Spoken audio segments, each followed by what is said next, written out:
제가 왜 큰 장을 묶어서 이렇게 나가냐면 하나하나 쪼개가지고 이렇게 디테일에 나가면 지나고 나면 남는 게 하나도 없어요. 너무 디테일하게 나가면.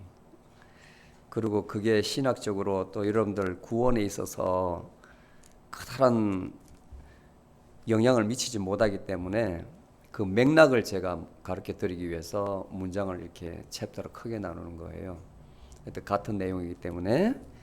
그래서 제가 설명을 차곡 드리면 큰 어려움이 없을 겁니다.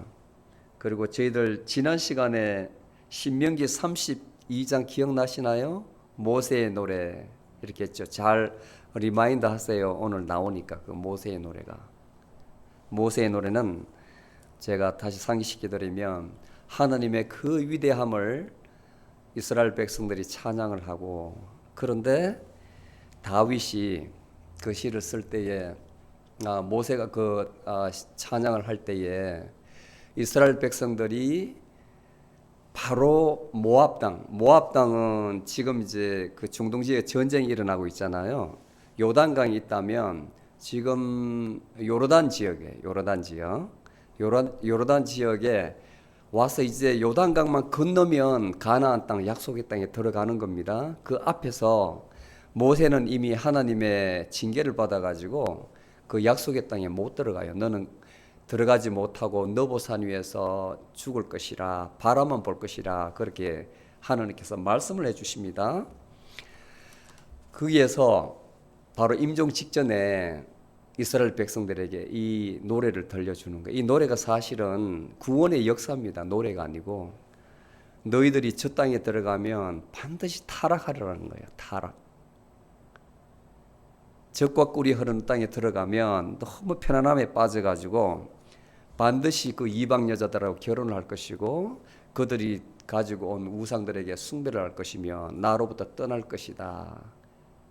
그래서 너희들에게 앞으로 미칠 징계에 대해서 모세를 통해서 하나님께서 말씀해 주시는 게 바로 모세의 노래예요. 결국은 심판입니다. 자, 그래서 이 요한계시록 심판을 이해를 하려면 우리가 살아갈 때에 심판한다, 심판 많이 듣잖아요. 심판이란 말을. 근데 이게 긍정적인 면이 있고 부정적인 면이 있어요. 성경의 맥락과 거의 같이 가는데, 어떻게 보면 성경은 그 속에 구원이 들어가 있기 때문에 우리가 생각하는 심판과 조금 틀려요. 자, 밖에서 심판은 경기할 때, 축구 경기할 때, 모든 경기할 때 레퍼리가 있잖아요. 그걸 저지 심판이라 하지 않습니까? 왜 심판이 있냐면 공정한 경기를 위해서. 두 팀이 또는 두 사람이 오랫동안 열심히 준비를 했는데 만약에 심판이 불공정하다면 그 심판 한 명이 경기에 전체에 영향을 미치거든요. 그렇잖아요. 이번에 파리올림픽 보니까 그런 게 탁탁 눈에 보여요. 심판의 잘못된 판정으로 선수 기가 바뀌는 거 있어요. 우승이 뒤바뀌어요. 금메달이 은메달 되고 은메달이 금메달 되더라고. 근데 예전에는, 지금은 많이 공정했는데 굉장히 심했거든요. 축구도 마찬가지예요. 막 경기에 열심히 하다 보면 선수가, 나도 부지불식간에 공이 세게 날라와가지고 내 손을 탁 치고 갈 때 있거든요. 근데 레퍼리가, 심판이 핸들링이라고 호각을 불면 핸들링이에요. 근데 지나가면 지나가는 겁니다. 근데 그걸 핸들링을 해가지고 골키 박스 안에서 핸들링하면 프리킥이 주어지거든요. 직접 킥이. 그러면 한 골 먹는 거거든. 굉장히 큰 겁니다. 심판은 아주 중요해요. 공정을 위해서, 저스티스를 위해서. 그런데 심판관이 공정하지 못하면 어떻게 해요? 기울잖아요. 자, 이것을 우리 구원에 대입시켜 봅니다. 만약에 우리가 인생을 살아가는데 이 세상에 태어나가지고 엄마 뱃속에서 나와서 태어나서 살아가는데, 여러분들 곰곰이 생각해 봐요. 참 세상이 공정했다고 생각합니까? 세상이. 내 부모조차도 형제들 중에 나에게 공정하게 되었나 한번 생각을 해봐요. 그렇지 않잖아요. 공정이라는 것은.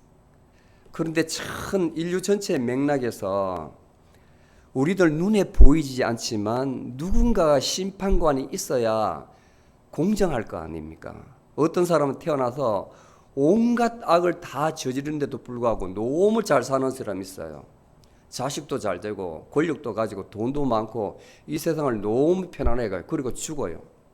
근데 어떤 사람은 가난한 집에 태어나가지고 정말 사람답게 살아가는 사람 많아요. 그러다 보니까 이리 치고 저리 치고 사람 대우 받지 못하고 이 땅에서 잘 살지 못하고 죽는 사람도 있습니다.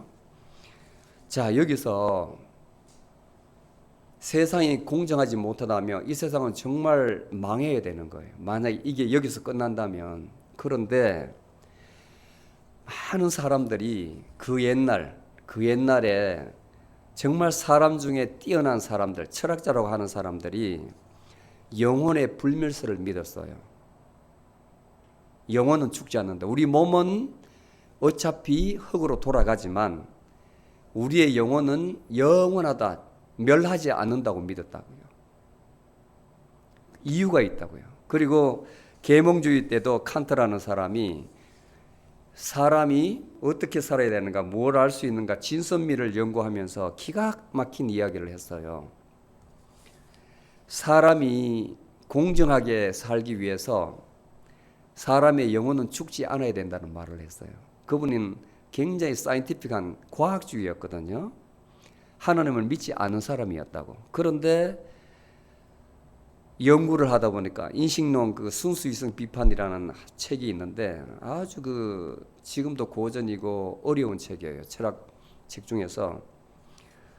거기서 보면 처음에는 그 사람 말을 잘 못 알아듣고 지금도 리처드 도킨슨이라는 그 옥스퍼드 교수는 그래요. 신은 사람이 머릿속에서 만들어낸 존재다 이렇게 이야기를 해요. 처음에 칸트라는 사람도 그렇게 생각을 했어요. 왜냐하면 하느님이라는 것은 모든 존재의 존재 그 자체이기 때문에 우리의 사유로서 그 사람을 찾아내는 것이다 이렇게 이야기했다고요. 그게 바로 존재론이라는 거예요. 굉장히 어려운 학문입니다. 우리의 생각으로서 불변한 그것을 탐구해 나가는 학문이 바로 존재론이라고 그랬다고요. 근데 칸트라는 사람이 굉장히 기발한 발상을 했어요. 그전에는 모든 과학자들이 밖에서 사물을 연구함으로써 진리를 탐구하려고 그랬는데 이 사람은 사물은 다 아니라는 거예요. 오로지 그 사물은 인간이 머릿속에서 만들어냈다. 코페르니쿠스적 발상이라 그럽니다. 모든 것은 사람의 마음에서 머리에서 만들어낸 것이다 이야기를 해요. 불교에서 그렇게 이야기를 하거든요. 똑같이 이야기를 하거든요. 그걸 일체 유심조, 모든 것은 마음에서 비롯됐다 이렇게 가르쳐요. 불교에서는. 그래서 공사성이 나온 것이고 색적시공 공적시색이라는 말을 하거든요. 그렇게 가르칩니다. 불교의 진리입니다. 그래서 세상의 집착을 다 끊으라고 이제 그 이론이 나오는데, 그런데 이 칸트가 처음에는 그렇게 봤어요. 사람은 태어나면 백지 상태로 태어나는데 그 당시 그 옆에 이제 한 150년 전에 영국에서 데이비드 휴미라는 사람이 사람은 태어날 때 백지 상태로 태어난다 그랬어요. 그래서 경험함으로써 지식이 쌓여가지고 사람이 완성된다고 봤어요. 근데 또 다른 사람은 그렇지 않았어요. 사람은 태어나기 전에 모든 사람으로서 갖춰져야 할 모든 것이 그 안에 탑재해서 태어난다고 봤어요. 그래서 그것을 상기시켜서 하나하나 끄잡아낸다고 봤어요. 모든 인간적으로 갖춰야 될 것이 다 안에 있다고 봤어요. 이 두 개 사상이 부닥쳤는데 이 사람이 가만히 보니까 이 말도 맞고 저 말도 맞고 독일 사상과 영국 사상이 부닥치는데 그것을 절묘하게 합해놨어요. 사람은 태어날 때 a priori라고 그래요. 선험적, 아무것도 경험하지 않는 그 상태가 머릿속에 뭔가 있는 것 같아요. 근데 이 사람은 그것을 도덕법칙으로 봤어요. 도덕법칙. 그렇게 하라고 가르치지 않았는데도 불구하고 그렇게 하는 선함. 아무리 악한 날강도라도 때로는 선함이 분떡분떡 나타난다는 거예요. 그게 뭐냐 이겁니다. 그게 뭐냐 이겁니다. 그리고 경험도 맞다. 경험도 맞다. 두 개를 합한 거예요. 자, 이게 이제 중요한 거예요. 그 안에 탑재됐다는 것. 그게 바로 칸트는 신이라고 본 거예요. 신. 하나님. 하나님. 그런데 성경에는 이미 구약에서 이것을 가르쳐 나왔습니다. 굉장한 발견입니다. 여러분들, 예레미야 선지자가 이야기를 했어요. 31장 31절에서 34절까지 보면 하나님께서 새 언약을 주십니다. 내가 새 언약을 너희 마음속에 두고 너희 마음속에 새겨 놓는다. 그리고 이제부터 나는 너희 하나님이 되고 너희는 내 백성이 된다. 이 말은 너희들은 내 통제를 받는다 이 말이에요. 내 통제를 이제부터.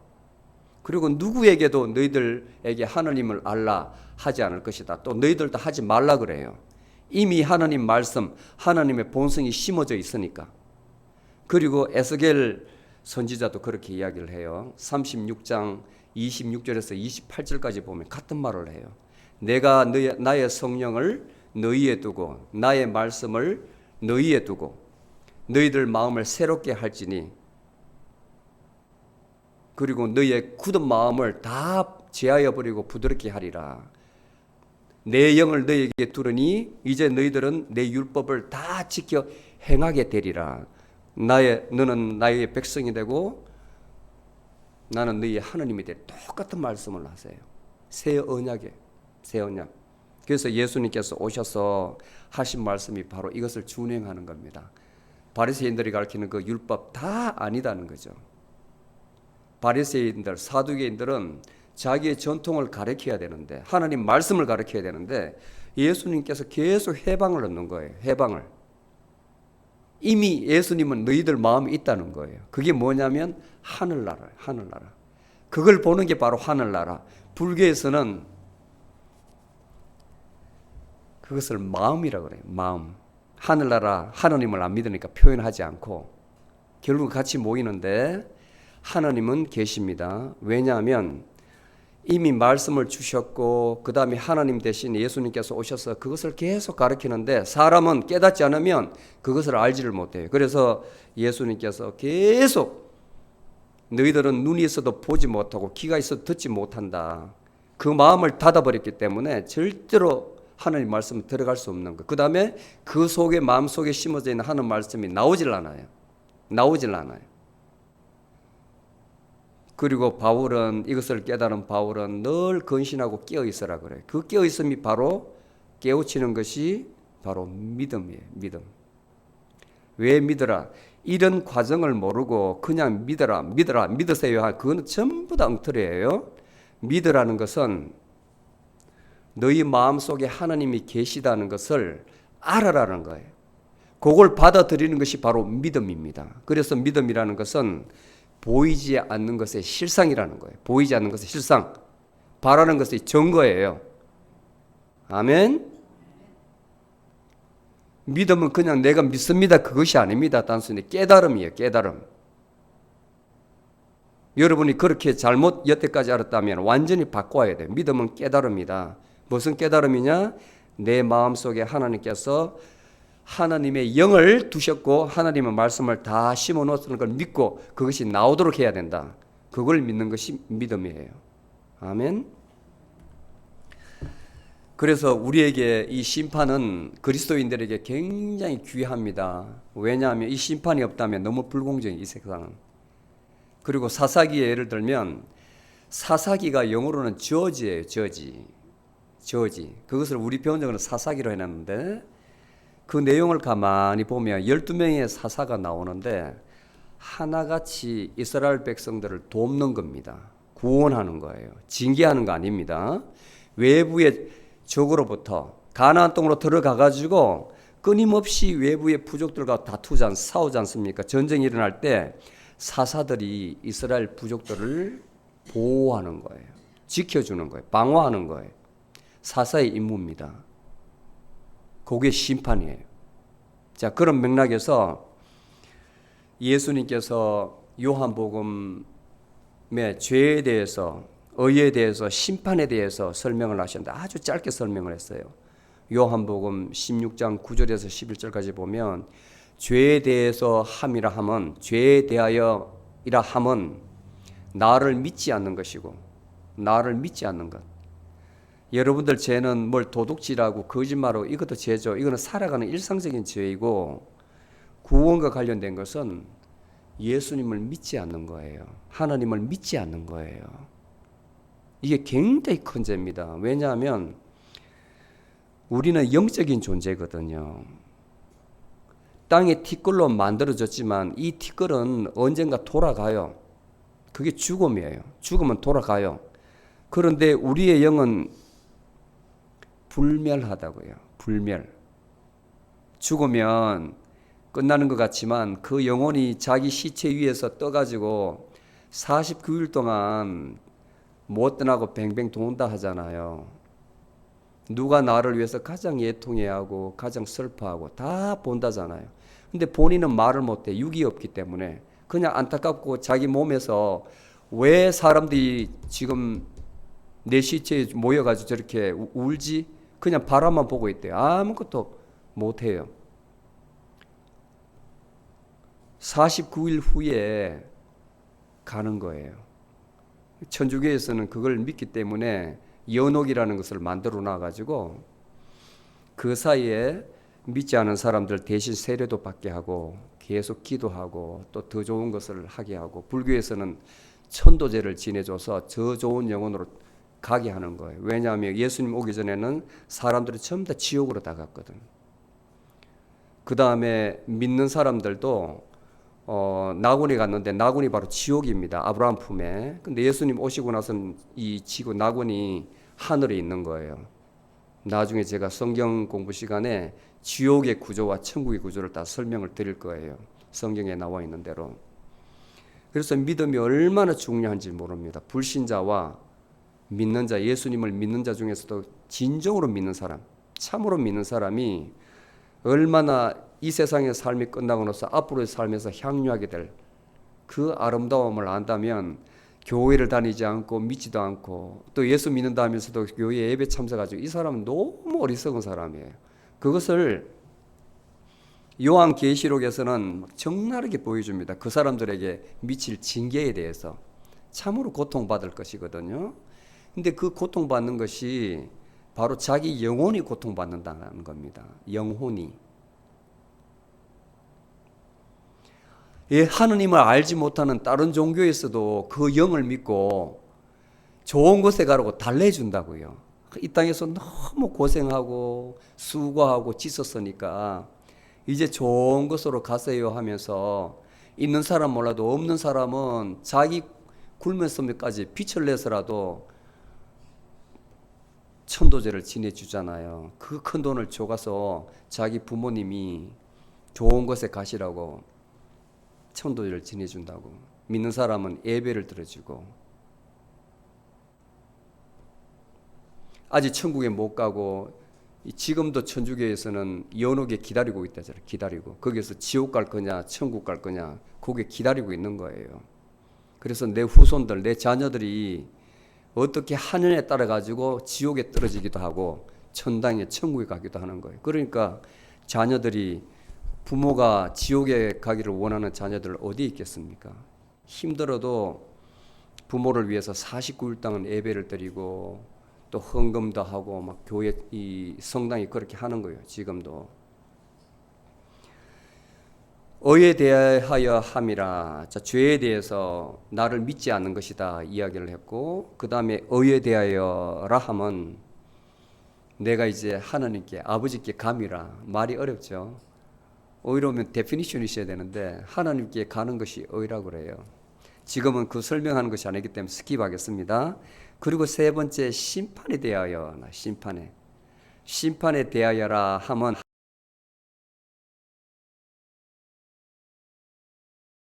심판을 받았습니다. 이렇게 전혀 생뚱맞죠? 생뚱맞죠? 자, 제가 심판에 대해서 요약을 하고 제가 여러분들이 이것은 리마인드를 머릿속에 딱 잡고 있어야 중심을 잡고 있어야 이 요한계시록이 그다음에 심판이 왜 우리에게 귀한지를 알 수가 있어요. 심판에 대해 제가 설명드리겠습니다. 세 가지 심판이 있습니다. 성경 전체에. 첫 번째 베마 심판이라고 있어요. 베마. 영어로는 BEMA. 베마 심판. 이 심판은 뭐냐면 믿는 자들이 받는 심판이에요. 믿는 자. 데살로니가 전서에 4장 16절에서 17절까지 나와 있습니다. 믿는 자들이, 너희 믿는 자들이 너희의 행위 따라 심판을 받을 것이다. 언제 심판을 받느냐? 예수님께서 그러니까 7년 환란기 들어가기 전에 예수님께서 오셔서 믿는 자들을 먼저 다 들어올려요. 자, 잠자는 자들은, 이미 죽은 자들은 땅속에 다 우리 부모들은 묻혀 있을 거 아닙니까? 우리는 이 순간은 살아 있어요. 근데 예수님께서 지금 오신다면 예수님 믿고 이미 죽은 사람들이 그 영혼이 다 들림을 받는 거예요. 그 다음에 우리 믿는 사람들이 현재 호흡하면서 숨쉬는 사람 다 들림을 받는 거예요. 그리고 예수님 앞에 서서 이 믿는 자들은 심판을 받는데, 이 심판은 좋은 심판. 뭐냐면 상급을 주는 심판이에요. 이 땅에 있을 때 너희들이 어떻게 살았느냐에 따라서 나중에 천년왕국 끝나고 새 하늘과 새 땅이 왔을 때에 내가 하늘에서 어느 등급, 어느 집에 살 것이 결정되는 겁니다. 상급이 주어지는 심판, 믿는 자의 심판, 이것을 베마 심판이라고 그래요. 그리고 고린도후서 5장 10절에도 보면 너희들이 죽어서, 믿는 자들 이야기합니다. 너희 행위대로 심판을 받을 것이라. 로마서 14장 10절에도 같은 말입니다. 너희들 행위대로 심판을 받을 것이라. 그리고 고린도전서 3장 12절 15절에 보면 아주 디테일하게 설명을 해놔요. 바울이 비유를 들어가지고 그걸 공덕이라고 표현을 해놨는데, 이제 불로 이렇게 심판을 하는데 비유를 이렇게 해놨습니다. 불로 태우는데 나중에 다 타고 남은 게 금이냐, 엄이냐, 귀한 돌이냐, 그 다음에 풀섭이냐, 마른 풀이냐, 지푸라기냐. 자, 가만히 봐요. 불로 태웠을 때 지푸라기, 풀섭은 다 타버리고 쟤만 남겠죠. 돌은 남아있겠죠. 은도 남아있겠죠. 금도 남아있겠죠. 보석은. 이 땅이 비록 굉장히 힘들지라도 여러분들 인격이 그 가운데 빛나게 행동했다면, 아무리 여러분들에게 고통이 오더라도 그리스도인으로서 제대로 살아남았다면, 여러분들이 행위대로 심판을 받을 때에 여러분들 행위가 그대로 생명책에 다 기록되어 있기 때문에 그대로 여러분들의 상급을 받을 거라는 거예요. 고과함을 잊지 않고 그대로 살았더라면. 그런데 우리의 교회사 역사를 보면 믿음이 있다 할지라도 시험이 오면 그냥 배교해버립니다. 로마 황제 시대에 믿는 자들을 잡아다가 굶은 사자들, 호랑이 밥이 되게 해도 원형 경기장에 넣었을 때에, 자, 예수 그리스도를 부인하면 너는 살려준다면 거의 다 부인했다고요. 정말 거기서 예수 그리스도를 끝까지 부인하지 않고 시인한 사람은 마터돔, 순교라 그랬습니다. 순교. 나중에 부활할 때 그 사람들이 부활하는 1순위예요. 1순위. 나를선, 내 이름을 위해서 죽은 자들, 목숨을 잃은 자들이 생명의 부활로 부활의 1순위예요. 그 사람들이. 자, 여러분들이 어디쯤 있는가? 보세요. 요즘 신앙들 여러분들 주위에 한번 살펴보세요. 신앙이 어떤 신앙인가? 막 드립트 하잖아요. 드립트 하잖아요. 왜 그러겠어요? 내 신앙이 아니라 저 목사 보기 싫어가지고, 저 누구 보기 싫어, 교회 누구 보기 싫어서 안 가. 그거는 믿음이 아닙니다. 그거는 믿음이 아니에요. 자기 감정적으로 다니는 것이거든. 그런 사람은 나중에 알곡과 가라지 심판이 있을 때에 그냥 가라지로 들어가는 거예요. 태울 때에 그냥 타버리는 거예요.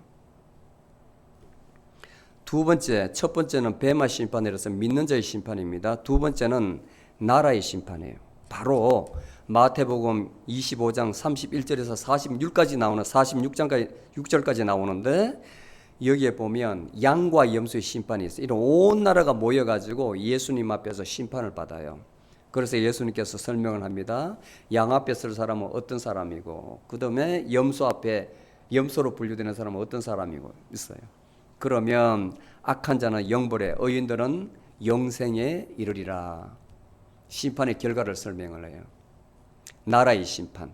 그것은 천년왕국이 들어가기 바로 직전에 이루어집니다. 그리고 마지막으로 예수님 흰 보좌, 백보좌 심판이 있는데 계시록 20장 11절에 나와 있습니다. 이때는 분명히 아세요.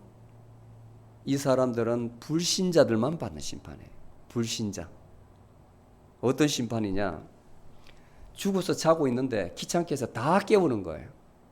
그리고 현재 살아있는데 믿지 않은 사람들 다 모아가지고 예수님께서 분명히 나와 있습니다. 생명책에 기록되지 않는 자들, 죽은 자들, 이미 죽은 자들은 심판의 부활로 다 살아나는 거예요. 부활, 살아나는 거. 다 깨워가지고 바다도 토해내버리고 산에서도 토해내버리고 땅에 묻은 자도 다 튀어나오는 거예요. 그 영혼들이 심판을 받는데 어떤 심판이냐? 불못, 다른 말로 하면 지옥에 다 던져져 버리는 겁니다. 이게 최후의 심판이라 해요. 기억하세요.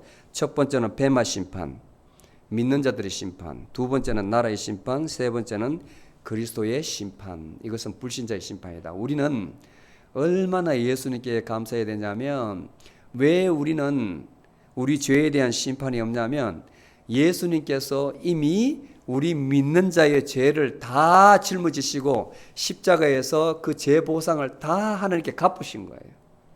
예수 믿는 믿음 때문에 우리는 이미 우리 죄에 대해서 심판을 받았기 때문에, 누가? 예수님께서 심판을 이미 받으셨기 때문에 우리는 심판 안 받는 거예요. 아멘. 이게 너무 귀한 거예요. 예수님께서 우리를 위해서 대속적인 죽음을 하셨습니다. 이게 바로 우리가 받은 심판. 예수님께서 우리가 받아야 될 심판을 이미 받으셔버린 거예요. 2000년 전에. 그래서 우리는 그 믿음 때문에 심판을 받지 않고 오로지 은혜의 심판, 상급의 심판을 받는 겁니다.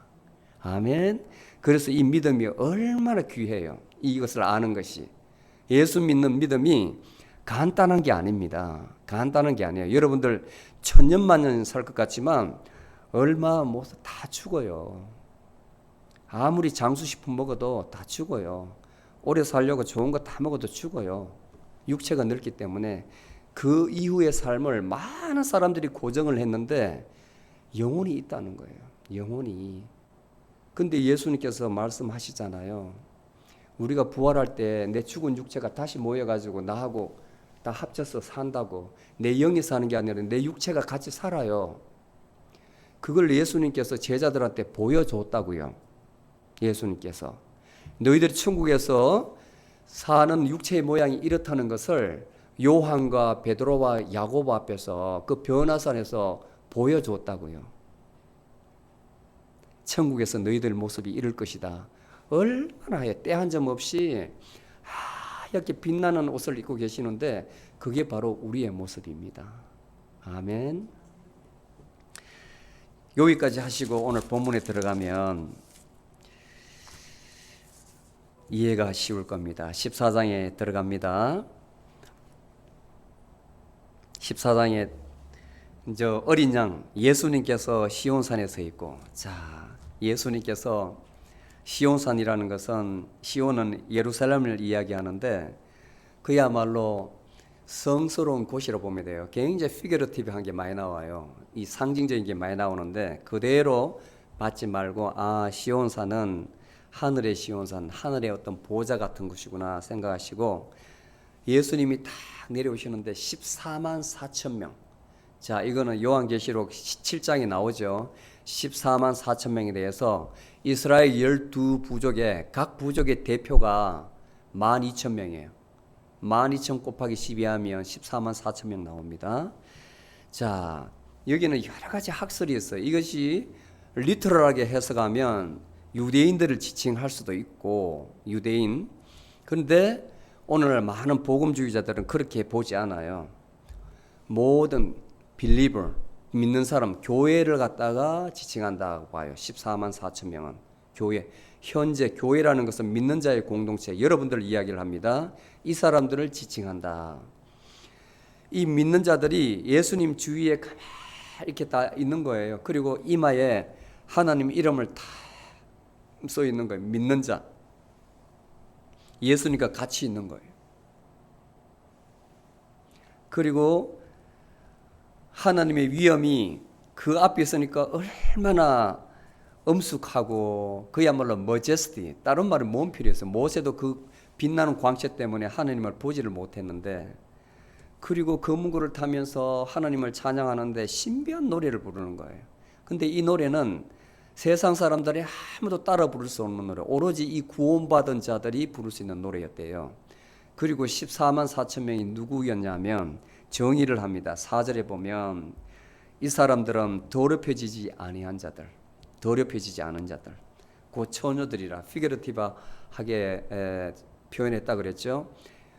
육체적인 여자를, 처녀를 말하는 게 아니에요. 믿음에 더럽혀지지 않은 사람을 이야기하는 거예요. 그 다음에 두 번째는 어린 양이 어디로 가든지 따라가는 자들. 예수님께서 어디를 가든지 배교하지 않고 그분을 끝까지 순종하며 따라가는 사람들. 그 다음에 세 번째는 사람들 가운데서, 세상 사람들 가운데서 대속함을 받아 처음 익은 열매로서 하나님과 어린 양에 속한 자. 마찬가지죠. 하나님께 선택이 된 거예요. 하나님 자녀로서. 그런데 처음 익은 열매라는 것은 예수님께서 죽으신 후에 부활을 하셔서 부활의 첫 열매가 되셨는데, 우리도 마찬가지 장차 부활할 것이에요. 첫 번째 열매가 될 것이에요. 그때까지 자기의 순결함을 지키는 사람. 또 다른 말로 하면 7년 환란기가 있는데 앞에 전반기 3년 반은 재앙이 있더라도 4분의 1씩 또는 3분의 1씩만 죽어요. 그런데 후반기 3년 반, 총 7년 중에서 이는 굉장한 환란이 와요. 그게 바로 오늘 일곱 금대접 심판 16장에 나올 심판입니다. 이때는 완전히 다 죽어요. 완전히 다. 자, 이때에 살아남는 사람들. 그리고 5절에 보니까 그 입에 괴사가 없는 자. 괴사가 없다는 것은 거짓이 없다는 거예요. 어떤 때는 믿는다 하였다가 어떤 때는 배교를 하고 이러지 않는다는 거죠. 그리고 종합적으로 하나님 앞에서 흠이 없는 자들. 우리는 그저 요한복음 15장 15절 말씀대로 우리 힘으로는 아무것도 할 수, 살아남을 수 없어요. 그저 포도나무 대신 예수님께 딱 접붙이 있어야 돼요. 포도나무에 딱 가지가 이렇게 있어야만, 붙어 있어야만 내가 거기에 영양분을 빨아먹고 나도 열매를 맺어주시는데, 거기서 탁 가지치기를 당해가지고 떨어져 나오면 말라 죽어버리잖아요. 어찌하든지 예수님께 붙어 있어야 돼요. 그게 무슨 말이냐? 다른 말로 하면 어찌하든지 예수님을 믿어야 된다는 겁니다. 포도나무 대신. 그래서 예수님의 주시는 모든 것을 그대로 먹으면서 살아야 돼요. 그렇게 되면 흠이 없는 자, 하나님 앞에서 흠이 없는 자입니다. 자, 그리고 나서 세 천사들이 나와서 이야기를 하는데 막 소리를 지는 거예요. 천사 한 명이 나와가지고 이 사람이 복음을 딱 들고 나와. 복음이라는 것은 예수님에 대한 것이죠. 그리고 큰 소리를 칩니다. 사람들에게 하나님을 경배하라. 돌아서지 말고 등을 돌리지 말고 하나님을 보고 경배하라. 그 다음에 두 번째 천사가 하나님의 진노의 포도주. 옛날에는 축제할 때 유일한 것이 포도주였는데, 지금같이 알코올이 없어도 포도주를, 지금도 이스라엘에 가면 포도주 만들 때 사람이 배에 맨발로 해가지고 막 밟아요. 포도를 그 왁에 넣어가지고 막 밟으면 그게 모여가지고 약간 기울어져 있어요. 또르르 물이 흘러가지고 밑으로 내려와요. 그 접을 다 받아가지고 숙성을 시키면 그게 알코올이 돼가지고 사람이 아딸딸을 취하는 겁니다.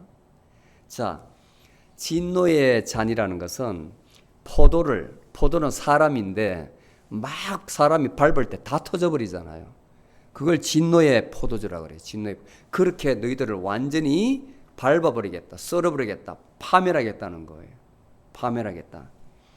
하나님의 심판이 있을 것이다. 이걸 심판이라고 이야기하는데, 세 번째 천사가 이야기를 합니다. 짐승에게 짐승을 숭배하고 우상을 숭배하고 그 다음에 짐승의 표를 받지 말라.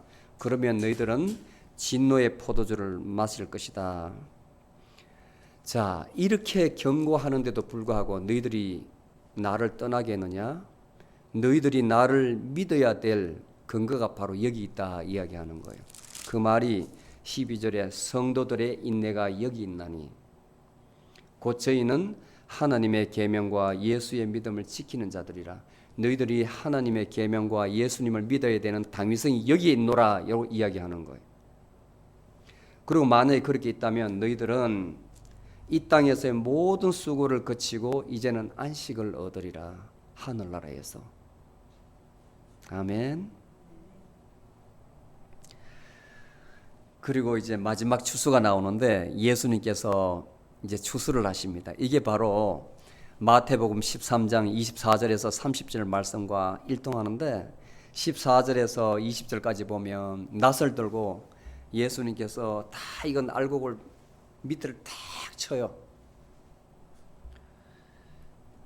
자, 보세요. 여러분들 농사 안 지었더라도 농사 추수하는 걸 보셨을 거 아니에요. 곡식단을. 추수를 해가지고 옛날 사람들 낫으로 다 이렇게 해가지고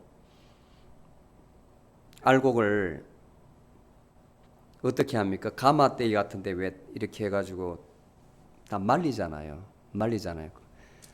나중에 그걸 드릴 때에 가마솥에 드릴 때 보면 이런 채 같은 걸로 막 이렇게 하늘로 던져가지고 하는 거 있잖아요. 거기 보면 쭉정이들은 어떻게 날려가지고 신기하게 재주도 좋습니다. 남아있는지 땅에 떨어진지 모르겠지만 하여튼 알곡은 안에 이렇게 남아있고 쭉정이들은 다 날려가지고 따로 분리가 되잖아요. 보셨나요? 그 비유예요. 그 비유. 추수를 해서 알곡은 남겨두고 가라지는 다 타버리는, 불에 넣어가지고 다 태워버리는 거예요. 그게 바로 심판입니다. 이미 예수님께서 마지막 때, 마지막 최후의 심판 때, 그걸 마지막 추수라고 합니다. 그때에 이렇게 알곡은 내가 창고에 들이고 수확을 하고 가라지들은 불에 던져버리겠다 이야기를 해요. 종이 와가지고 우리가 씨앗을 심었는데 어떤 나쁜 놈이 와가지고 가라지 딱 뿌려놓고 갔습니다. 같이 근데 어떻게 하리까? 그러니까 그 주인이 그러잖아요. 놔둬라. 괜히 가라지 뽑다가 알곡도 다 상하니까 마지막 추수세 내가 딱 가라지를 걷어가지고 불에 다 집어넣으리라. 놔두라잖아요. 바로 이 비유입니다. 세상 여러분들 이 땅에 그대로 살도록 놔둬요. 그대로 놔둬요. 죄 많은 사람들, 나쁜 짓 많은 사람들 똑같이 살게 놔둬요. 근데 마지막 심판 때에 예수님께 그들은 싹 걷어가지고 불못에 던지겠다는 거예요. 15장에 보면 끝까지 살아남은 자 2절에 보면 승리한 자들이 바다 유리에서 하나님의 검은고를 가지고, 바다 유리라는 것은 그야말로 크리스탈, sea of glass 이렇게 되어 있는데 성경에는 크리스탈, 하나님의 바로 앞을 표현할 때 이렇게 표현해요. 그래서 어떤 성경에 유리바다 이렇게 표현이 되면 하나님 앞에요. 하나님 앞에는 죄 있는 사람, 흠 있는 사람은 아무도 못 들어가니까 이렇게 표현해요. 성경에는 유리바다. 유리는 크리스탈이잖아요. 투명하잖아요. 트랜스페런시. 자, 거기에 곧바로 이어서 나오잖아요. 짐승들, 우상 숭배를 다 이겨내고 승리한 자들이 나오잖아요. 믿는 자들. 참으로 알곡들. 하나님의 검문고를 가지고 3절에 보니까 하나님의 종 모세의 노래와 어린 양의 노래를 부른다. 모세의 종. 지난 주에 우리 모세의 노래에 대해서 설교를 했죠. 연결이 되는 거예요. 연결이 되는 거예요. 하나님의 위대하심, 그리고 인간의 부패함, 그리고 하나님께서 마지막에 심판하시는 것, 심판하시는 것. 이 모든 일련의 역사적 일들을 다 알고 하나님 앞에서 이야기를 하는데, 노래를 하는데 그 내용이 이렇습니다. 대주제 하나님 전능자시여, 주의 역사는 크고 기이하오며 성도들의 왕이시여, 주의 길은 의롭고 참되니이다. 대주제시여, 누가 주를 두려워하지 아니하며 주의 이름을 영화롭게 하지 아니하리까. 주만이 홀로 거룩하니이다. 주의 공의가 나타났으며 모든 민족이 와서 주 앞에 경배하리이다. 아멘. 자, 모세의 노래와 하나님 경배, 하나님 찬양하는 이 노래를 마치고 나니까 이제 천사가 딱 나타나는데, 하나님 앞에 있는 두 그룹이 있어요. 한 그룹은 24 장로가 팽 둘러 있고, 한 그룹은 네 생물입니다. 네 생물. 그 중에 한 생물이 나와가지고 일곱 천사에게 일곱 금대접을 주는 거예요. 한 명 한 명에. 근데 그 일곱 금대접이 바로 마지막 심판이에요. 한 대접마다 하나씩 심판이 있어요. 큰 심판이. 이게 이제 7년 환란의 마지막 기에 있는 심판이에요. 완전한 파멸입니다. 16절에 보니까 성소에서 큰 음성이 나서 일곱 천사에게 이르되 너희는 가서 하나님의 진노의 대접들을 땅에 쏟아라. 이 땅에 하나님의 그 진노의 일곱 진노의 것을 하나하나 쏟아라는 거예요. 베풀으라는 거예요. 징계하라는 거예요. 첫 번째 진노가 뭐냐면 살아있는 모든 것에 종기가 나가는 거예요. 종기. 그것도 아주 지독한 종기. 악하고 심한 종기랍니다. 옛날에 조선시대의 왕들 보면 이 왕들이 운동 시간이 부족하고 늘 위험을 지켜야 되니까 그 도포를 입고 늘 앉아 있고, 그러니까 혈액순환이 잘 안 되잖아요. 혈액순환이. 왕들 중에 덩창 종기로 죽은 왕이 많아요. 등에 요만하게 뾰루지가 났는데 실제로 아이스버그처럼 빙산 보면 바다 위에 쪼매나게 이렇게 나지만 밑으로는 엄청 크잖아요. 거기에 이제 배가 부딪히면 침몰하는데, 종기도 요만하게 나지만 밑으로 들어가면 뼈까지 썩어 있는 경우가 있다고. 사람이 죽는 거예요. 왜? nerve가, 신경이 감염돼 가지고 다 퍼져서 머리까지 세균이 들어가면 죽는 거예요. 임금들이 그렇게 많이 죽었어요. 종기가 굉장히 무서운 겁니다. 첫 번째 심판은 종기예요. 종기. 짐승을 섬기는 자, 우상 숭배한 자들, 쉽게 말해서 하나님을 믿지 않는 자들에게. 끔찍하죠. 여러분들 피부병 한번 알아봤어요? 안 알아보셨다면 한번 경험해 보시는 거 괜찮을 것 같아요. 밖에서 모기한테 한번 물려보세요. 모기한테. 피부병이 아닌데 내 피부를 건드렸지 않습니까? 저 같은 경우는 미국 모기는 못 견디겠어요. 한국 모기는 물려도 이렇지 않았는데 텍사스 와가지고 미국 모기한테 물리면 막 정신을 못 차리고, 저 같은 경우는 막 가렵고 어떤 때는 막 아프기도 하고. 두 번째 대접을 부으니까 바다에 있는 모든 생물이 첫 번째 징계를 받았을 때에, 여러분 기억하시려는지 모르겠지만 첫 번째 심판이 뭡니까? 첫 번째 심판. 첫 번째 심판. 자, 그 앞에 납발 심판이 있었죠. 그 다음 봉인 심판이 있었잖아요. 봉인 심판, 일곱 봉인, 일곱 납발. 그때는 모든 생물의 바다의 4분의 1이 죽었어요. 그 다음에 3분의 1이 죽고 거기에 있는 배가 다 3분의 1 파손되고 이렇게 나왔는데, 여기는 바다에 있는 모든 생물이 다 죽어버려요. 바다에 있는 생물들이. 그 다음에 세 번째 심판은 뭐냐면, 세 번째 대접을 탁 쏟으니까 강과 모든 샘의 권원에 피가 범벅이 되는 거예요. 피가 범벅, 못 먹게 되는. 그러면 다른 말로 하면 강에 사는 생물, 샘에 사는 생물, 그리고 강과 샘의 물을 먹고 사는 모든 이 땅의 생물이 다 죽는다는 거예요. 그 다음에 네 번째 대접을 딱 부으니까 해가 더 가까이 와가지고, 지금도 이 여름에 이 타원형으로 이렇게 공전을 하잖아요. 겨울에는 멀리 있으니까 춥고 여름에는 여기 가까우니까 지구가 뜨겁거나 따뜻한 거예요.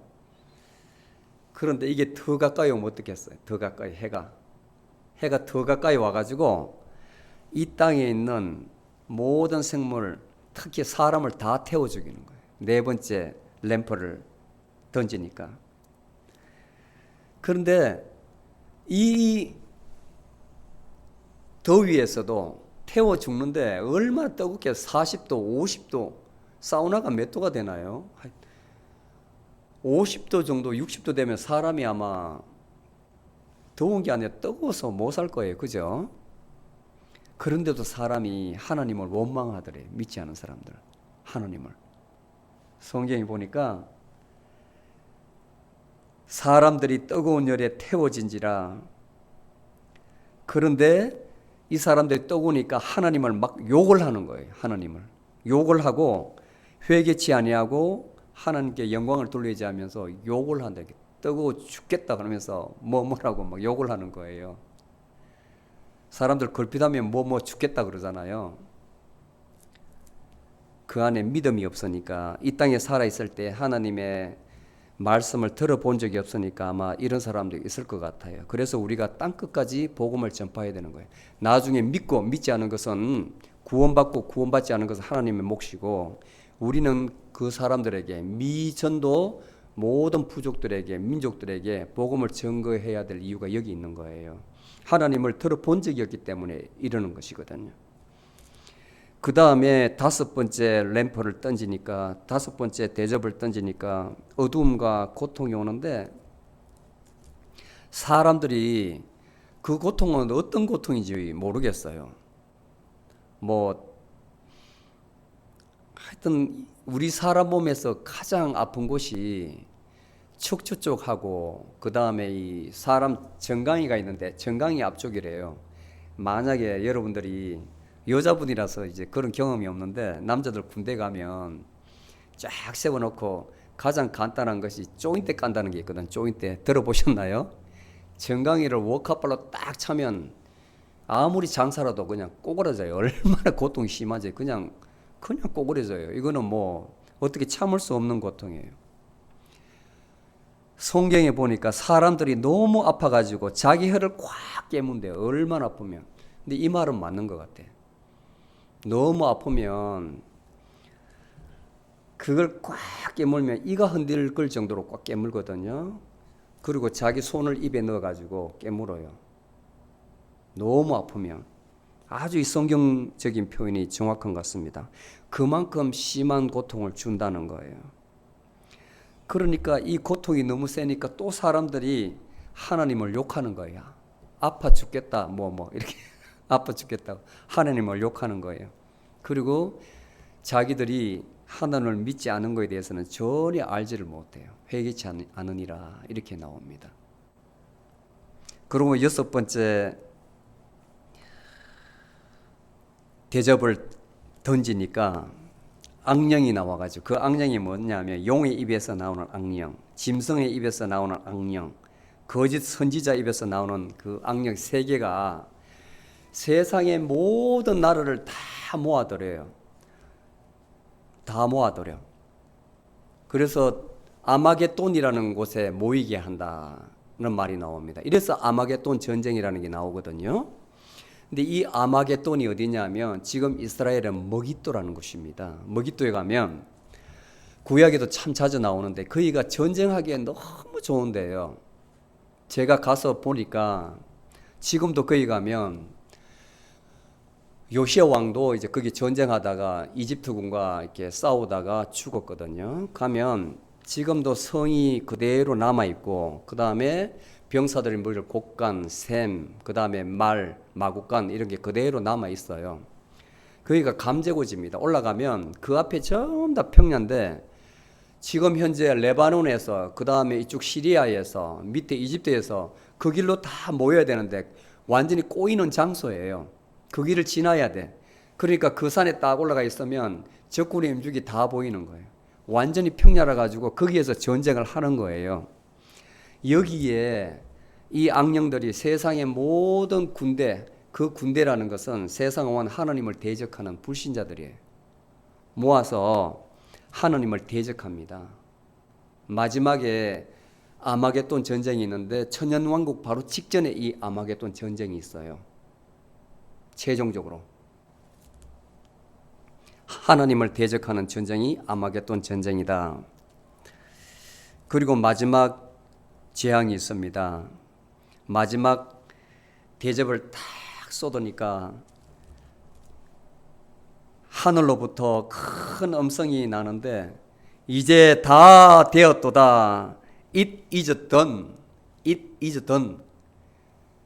세상의 심판이 다 끝났다는 거예요. 심판이 끝났다는 겁니다. 그리고 하늘에서 큰 지진과 우박이 떨어지는데 이 우박이 얼마나 큰지, 이만한 우박이면 괜찮겠는데 막 너무 커가지고 그걸 맞으면 다 부서지는 거예요. 지진도 일어나고.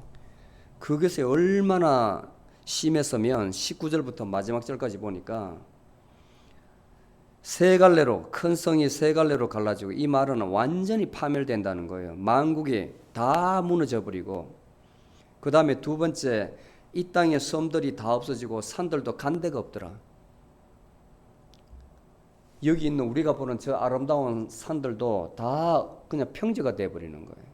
그리고 섬도, 바다에 있는 섬도 없어져 버리고, 그리고 21절에 보면 큰 우박이 하늘로부터 사람들에게 내리매 그거 맞으면 머리가 깨지죠. 죽죠.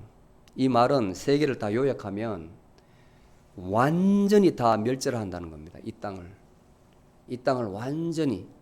그래야만 새 하늘과 새 땅이 생길 거 아닙니까? 현재 있는 것을 완전히 다 디스트럭션, 파멸시킨다는 거예요. 최후의 심판의 마지막 엔드 스테이트, 마지막 모습입니다. 완전한 파괴. 자, 결론을 맺겠습니다. 여러분들, 처음에 제가 심판을 두려워하실 것 같아서 심판의 정의에 대해서 설명을 드리고 심판의 세 가지 모습에 대해서 설명을 드렸어요. 믿는 자에게는 이 심판이 이미 예수 그리스도께서 우리를 대신해서 심판을 받았기 때문에 심판이 없다 그랬죠. 불신자들한테 이렇게 된다는 거예요. 불신자들한테. 그래서 우리에게 주어진 심판은 우리도 심판을 받지만 그 심판은 베마 심판인데, 이 베마 심판은 우리가 이 땅에 살았을 때 얼마나 잘 살았느냐, 하느님 말씀을 잘 믿고 예배를 잘 드리고 그리고 선한 행위를 많이 했을 때 우리에게 주어지는 심판이 바로 베마 심판. 믿는 자에게는 그 심판밖에 없다는 겁니다. 그리고 오늘 본문 말씀에서 많은 것을 이야기했지만 이 심판은 오로지 믿지 않는 자에게 주어지는 심판이다. 그러므로 우리는 주님께서 이 땅에 오셔서 우리의 죄를 대신해서 십자가에 못 박혀 주신 그 은혜에 참으로 감사해야 됩니다. 그리고 가라지가 되지 않고 알곡 성도가 되어서 참으로 바른 신앙을 가지고 이 땅에 살아가는 여러분이 되시기를 축복합니다. 아멘.